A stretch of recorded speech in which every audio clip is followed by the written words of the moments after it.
কক্সবাজারের বিমানবন্দর দেখতে যাব। তো তার জন্য এখানে আমরা সবাই বেরিয়ে পড়লাম। তখন প্রায় 3টা বাজে।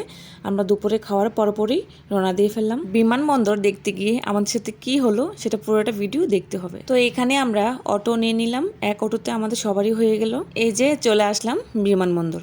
তো সবাই রোডে দাঁড়ায় আছি, অনেক শখ করে আসছিলাম, ভাবলাম যে বিমানবন্দর দেখবো, কখনো দেখি নাই। ওনারা আমাদেরকে ঢুকতে দেয় নাই।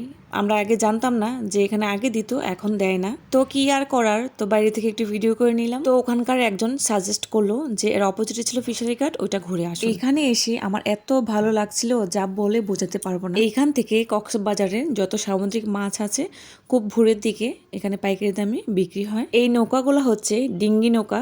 তো জেলেরা হচ্ছে এই নৌকাগুলা দিয়ে মাছ ধরে সমুদ্রের মাঝখানে। তারা 7-8 দিনের মতো থাকে, থাকার পর হচ্ছে মাছ টাছ ধরে তখন এই ঘাটে নিয়ে আসে। আমরা যখন গিয়েছিলাম তখন তারা এই ছোট মাছগুলো ধরে নিয়ে আসছিল। তাদের খাওয়া দাওয়া ঘুম সবকিছুই এই নৌকার মধ্যে। তাদেরকে দেখে খুব খারাপ লাগছিল। আসলে মানুষ কত কষ্ট করে রিস্ক নিয়ে জীবিকা নির্বাহ করে, জীবিকা নির্বাহের জন্য মানুষ কত পথই না বেছে নেয়, কত কষ্টই না করে।